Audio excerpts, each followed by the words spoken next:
मैं डॉक्टर सुरेंद्र कुमार भार्गव, सहआचार्य एवीएसटी, राजकीय महाविद्यालय खेतरी।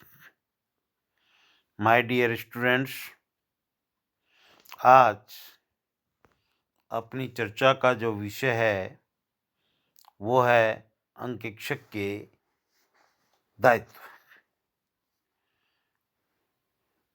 यदि अंकेक्षक की नियुक्ति समझौते के द्वारा की गई है तो उसका दायित्व समझौते की शर्तों द्वारा शासित होता है, और यदि उसकी नियुक्ति विधान के अंतर्गत की गई है तो उसका दायित्व उस विधान द्वारा जिसके अंतर्गत उसकी नियुक्ति की गई है शासित होता है। स्वभाव के दृष्टिकोण से किसी दायित्व को दो भागों में बांटा जा सकता है। पहला दीवानी दायित्व, सिविल लायबिलिटी, और दूसरा सहप्राप्त दायित्व, क्रिमिनल लायबिलिटी। इस कारण अंकेक्षक के दायित्व के भी दीवानी एवं सहप्राप्त दो भाग हुए। दीवानी दायित्व में अंकेक्षक के न्यायालय द्वारा दंड दिया जाता है, जिसका उदाहरण है जुर्माना, क्षतिपूर्ति आदि। जबकि सहप्राप्त दायित्व में अंकेक्षक को जुर्माना, क्षतिपूर्ति अथवा सजा दोनों हो सकती। तो बांटते हैं अपन इसको दोनों को। दीवानी दायित्व, तो दीवानी दायित्व में आ जाएंगे नियोक्ता के प्रति और तीसरे पक्ष के प्रति। नियोक्ता के प्रति में आ जाएंगे लापरवाही के लिए, कर्तव्य भंग के लिए, कंपनी विधान 2013 के अंतर्गत। नियोक्ता के प्रति दीवानी दायित्व। दीवानी दायित्व नियोक्ता के प्रति हो सकता है अथवा तीसरे पक्ष के प्रति हो सकता है। नियोक्ता के प्रति दीवानी दायित्व प्रमुख रूप से दो प्रकार के होते हैं: लापरवाही के लिए दायित्व और कर्तव्य भंग के लिए दायित्व।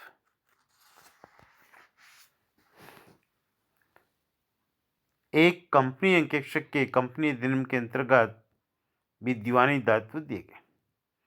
पहले रहते हैं अपन लापरवाही के लिए दायित्व, लायबिलिटी फॉर नेग्लिजेंस। यदि अंकेक्षक का वादी के प्रति कोई कर्तव्य है और वह उस कर्तव्य के पालन में उचित सावधानी चतुराई से काम नहीं करता है तथा इस कारण से वादी को हानि होती है, तो अंकेक्षक लापरवाही का दोषी है। इसमें देखते हैं अपन उचित सावधानी एवं चतुराई से तात्पर्य। सावधानी एवं चतुराई की मात्रा जो कि इस पेशे के औसत व्यक्ति द्वारा वैसी ही परिस्थिति में काम में ली जाती है। लापरवाही के संबंध में दायित्व स्थापित करने के लिए ये आवश्यक तत्व होने चाहिए। नंबर 1, अंकेक्षक का वादी के प्रति कर्तव्य था। अंकेक्षक का कर्तव्य अपने नियोक्ता के प्रति होता है। एक कंपनी की दशा में अंकेक्षक की नियुक्ति कंपनी द्वारा की जाती है तथा अंकेक्षक का कंपनी के सदस्यों के प्रति कर्तव्य है और उन्हीं के प्रति अंकेक्षक उत्तरदायित्व है, किसी तीसरे पक्ष के प्रति नहीं, चाहे उसे अंकेक्षक की लापरवाही से हानि क्यों न हुई हो। तीसरे पक्ष के प्रति अंकेक्षक के दायित्व का वर्णन भी अपन इस अध्याय में ही आगे पढ़ेंगे। नंबर 2 पे आता है उचित सावधानी एवं चतुराई का अभाव। अंकेक्षक ने वादी के प्रति अपने कर्तव्य पालन में उचित सावधानी चतुराई से कार्य नहीं किया। नंबर 3, इस कारण वादी को हानि होना। अंकेक्षक को लापरवाही के लिए उत्तरदायी उसी दशा में ठहराया जा सकता है जबकि उसके उचित सावधानी चतुराई के कार्य करने के कारण वादी को हानि उठानी पड़ी। इसके उदाहरण कुछ हैं, वो इस प्रकार से उचित सावधानी चतुराई के लिए। Number 1, Leeds Estate Building and Investment Company Shepherd 1887। Company ने लाभांश की घोषणा करने के बाद चिट्ठे में कृत्रिम मदों को दिखाया और लाभांश का विवरण वितरण जो हुआ पूंजी में से हो गया और अंकेक्षक इसे पकड़ न सका, अतः उसे असावधानी लापरवाही के कारण दोषी ठहराया गया। दूसरा बी है आयरिश वुलन कंपनी बनाम टाइसन एवं अन्य 1990। इस मुकदमे में यह प्रकट हुआ कि कंपनी द्वारा क्रय किए गए माल से संबंधित कुछ बीजकों को दबा लिया गया और इस प्रकार दायित्व कम दिखाए गए जबकि माल को स्टॉक में शामिल कर लिया गया। इस प्रकार कंपनी के लाभ बढ़ा दिए गए और लाभांश का भुगतान पूंजी में से हो गया।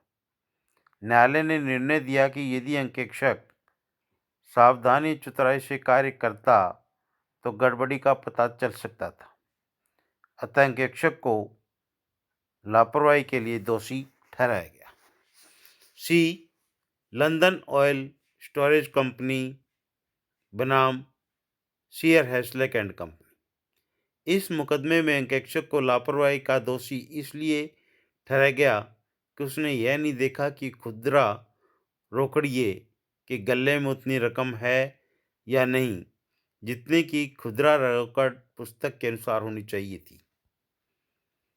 उसकी इस असावधानी के कारण खुदरा रोकड़िए द्वारा किया गया 766 पाउंड का गबन पकड़ में न आ सका, क्योंकि गले में केवल 30 पाउंड थे जबकि खुदरा रोकड़ पुस्तक के अनुसार 796 पाउंड होने चाहिए थे। D Arthur Green and company बनाम the Central Advance and Discount Corporation Limited 1920।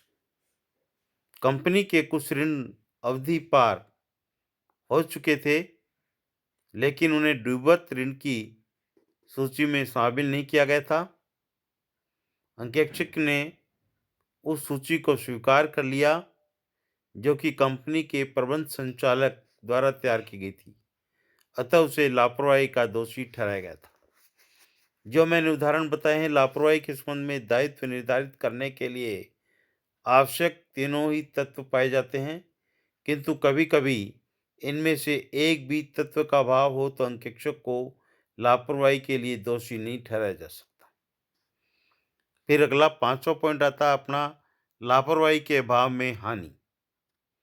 यदि वादी को कोई हानि होती है लेकिन अंकेक्षक ने अपना कार्य उचित सावधानी चतुराई से किया है तो यह हानि चाहे लेखे में किए गए छल कपट या सूदी के कारण ही क्यों न हुई हो, अंकेक्षक उसके लिए उत्तरदायी नहीं है, क्योंकि अंकेक्षक एक बीमक नहीं होता है। वह इस बात की गारंटी नहीं देता है कि अंकेक्षक लेखे में किसी भी किस्म की गड़बड़ी न रह गई है। इसका उदाहरण है Kingston cotton mills case. Company के मैनेजर ने अंतिम स्टॉक को कृत्रिम तरीके से बढ़ाकर दिखाया जिससे कंपनी के लाभ बढ़ गए और लाभांश का पूंजी में से वितरण हो गया और कंपनी को हानि हुई, लेकिन अंकेक्षक को न्यायालय द्वारा कंपनी की हानि के लिए दोषी नहीं ठहराया गया क्योंकि अंकेक्षक ने स्टॉक की मात्रा या मूल्य में सही होने के संबंध में मैनेजर से प्रमाण पत्र ले लिया था और न्यायालय ने यह घोषित किया कि यदि अंकेक्षक स्टॉक के संबंध में मैनेजर के प्रमाण पत्र पर विश्वास करता है तो वह लापरवाही का दोषी नहीं है। 6 पॉइंट है आपका, हानि के अभाव में लापरवाही। यदि अंकेक्षक अपने कर्तव्य के पालन में लापरवाह रहता है लेकिन वादी को इससे कोई हानि नहीं होती है तो अंकेक्षक से हर्जाना नहीं मांगा जा सकता, क्योंकि हर्जाने का प्रश्न तभी उठेगा जबकि वादी को लापरवाही के कारण क्षति हुई हो। लेकिन ऐसी दशा में अंकेक्षक चार्टर्ड अकाउंटेंट्स अधिनियम के अंतर्गत व्यावसायिक दुराचरण का दोषी अवश्य होगा। इसमें इसका उदाहरण है Liverpool and vegan supply association limited 1907। न्यायालय ने अंकेक्षक को अपने कर्तव्य पालन में लापरवाह पाया, लेकिन यह कहते हुए मुकदमे खारिज कर दिया कि इससे कंपनी की संपत्तियों में कोई कमी नहीं आई, अतः अंकेक्षक से हर्जाना नहीं मांगा जा सकता। अगले अपने चलते हैं कर्तव्य भंग के लिए दायित्व। अंकेक्षक का दूसरा दीवानी दायित्व कर्तव्य भंग के संबंध में उत्पन्न होता है। लापरवाही एवं कर्तव्य भंग में अंतर समझ लेना आवश्यक है। यदि अंकेक्षक कार्य तो करता है, लेकिन उसके संपादन में उचित सावधानी चतुराई का प्रयोग नहीं करता है, तो उसे लापरवाही कहेंगे। और यदि अंकेक्षक कार्य नहीं करे तो उसे कर्तव्य भंग कहते हैं। अंकेक्षक के कर्तव्य भंग के लिए हर्जाना उसी स्थिति में वसूल किया जा सकेगा जबकि ये बातें प्रमाणित हो जाए। नंबर 1, अंकेक्षक का वादी के प्रति कर्तव्य था। नंबर 2, उसने इस कर्तव्य का पालन नहीं किया। नंबर 3, इस कारण वादी को हानि उठानी पड़ी। अंकेक्षक के विरुद्ध कर्तव्य भंग के लिए एक कंपनी अपने जीवन काल में मुकदमा चला सकती है, और यदि कंपनी का समापन हो रहा हो तो कंपनी के समापक या किसी लेनदार या अंशधारी के द्वारा भी अंकेक्षक पर मुकदमा चलाया जा सकता है। अंकेक्षक का प्रन्यास भंग के लिए भी दायित्व है। कर्तव्य भंग के संबंध में उदाहरण है London and General Bank case, Union Bank Limited Allahabad, Dehradun Mussoorie electric tramway case 1930, चौथा the Westminster Road Construction Engineering case. और सी है अपना इसमें कंपनी विधान 2013 के अंतर्गत दीवानी दायित्व।